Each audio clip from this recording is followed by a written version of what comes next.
Hi guys! Welcome back to my channel. So in this video guys is magre-review tayo ng isang lending application na kung saan ay pwede daw silang mag-release up to 20,000 pesos. And application nito is 1 to 3 minutes lang guys. And within 1 minute daw guys ay pwede tayong approve sa kanilang application. Before we go on guys, ay sa mga hindi pa nag-subscribe dyan, mag-subscribe na i-hit ang bell button para ma-update kayo sa mga upcoming videos and tutorials kasi gumagawa po ako ng mga tutorials sa Lazada, sa TikTok, and sa Shopee, and most especially ay nagre-review po tayo ng mga lending applications.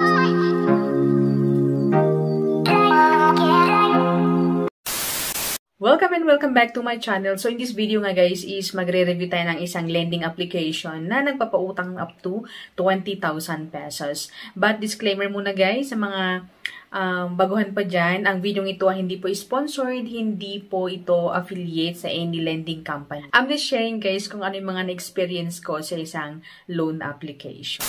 Alright guys, so there you go. Magre-review nga tayo ng lending application. So paulit-ulit lang guys, okay? So ayan ang ating re-review for today's video ay si PH Pocket. So ayon sa kanilang application guys ay makakautang na tayo daw up to 20,000 pesos, and in just 3 minutes at isang buwan valid ID ay ma-approve na tayo sa kanila guys, okay? So ayon sa kanilang application din is sabi dito, loan amount 2,000 to 20,000 pesos ang pwede daw nating makuha. And ang minimum repayment period is 91 days and maximum in 120 days. So, bali guys, ilalagay ko yung screenshot dyan guys, or either dito, ng proof, ng mga screenshot ng ating pag-process on how to process loan sa kanilang application. Okay? So, download natin siya sa Google Play Store at syempre free po ang kanilang application guys. And pag na-download na natin siya, of course, ma-open natin. And itong bubungad sa atin yung permission list. Okay? So, permission sa ating installed application daw, ating camera permission, ating devices data information, ganyan. Okay? So, pagkatapos ating na-click ang I agree sa permission list guys, ay dito naman tayo or mapupunta tayo sa page na kung saan ay ito daw yung ating initial na makukuha sa kanila. So, sabi ko kanina na 20,000 pesos, pero dito sa kanilang actual na application, sa loob ng kanilang application is maximum loan amount 30,000 pesos. And the loan term is 90 days. Okay? So, tap natin yung apply now para makuha natin or ma-check natin kung ano nga ba.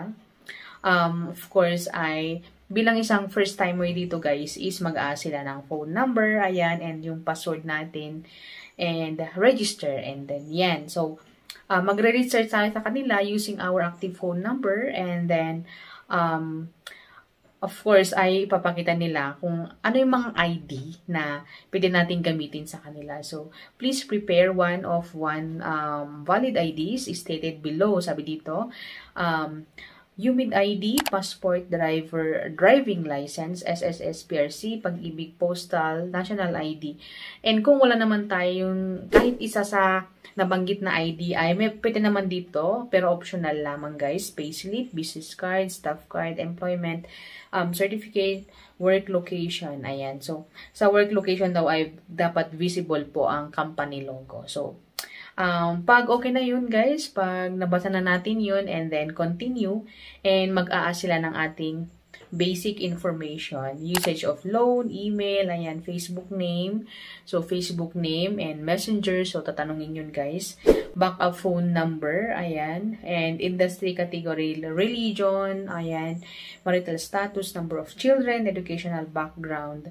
So after which guys, after nating na-fill upan yun guys, ay dito naman tayo sa address information. So tatanungin agad-agad dito kung ano yung residence natin, kung rental ba, ayan, kung own, ganyan. So, residence, and then detailed address, residential ownership. So, yun guys, yung sinasabi ko kanina, kung rental, own ka na yan. Okay, after which, ay, next step naman is, dito na sa ating emergency contacts. So, sa emergency contacts ay kailangan nila ng 5 na contact references. Okay? So, ilagay natin yung relation natin sa kanila. name, ayan, telephone number, and then submit. So, ganun lang po kadali guys, okay? So, pag nasubmit na natin guys, is dito naman tayo sa identity authentication, which is dito naman natin ilalagay yung ating ID, ang ating pa-selfie, ganyan. So, type of document to submit. So, nasabi ko na kanina yung mga ID na kailangan, yung mga UMID, SSS, etc. So, after natin nakapili guys, ay dito naman tayo sa facial recognition. And then, dito yung pa-selfie. And then, front photo of ID card. Ayan. So, ID. And then, yung document ID, blah, blah, blah, ganyan. So, name, etc. So, yun na guys. Tapos na natin yung mga steps. So, submit natin. And then, sabi dito, your loan application has been submitted. Ayan. Keep your phone on. We will contact you for verification. Pero guys, dito sa step na to guys ay hinayaan ko lang yung phone ko. And after 5 minutes ata or 10 minutes, makikita natin dito na meron pong na-approve na loan amount. Ayan. So, ipapakita ko sa inyo guys yung magkano ang kanilang binigay sa akin. So, ayun guys, after 10 minutes nga is, sabi dito, congrats, your application has been approved. Please confirm your loan amount and repayment deadline and get your loan immediately.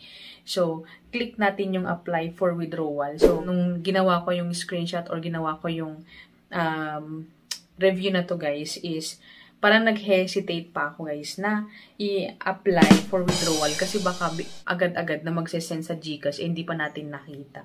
So, mas maganda guys talaga na manood tayo ng mga review tulad nito para makita natin kung yung isang application ba is legit or yung application ba is okay, ganyan, or hindi. So, try natin yung apply. So, dito, maximum loan amount of 16,000 pesos.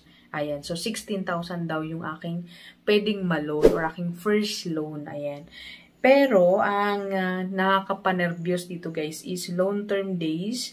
Sabi dun sa pinakabungad ng process on how to process this loan is 120.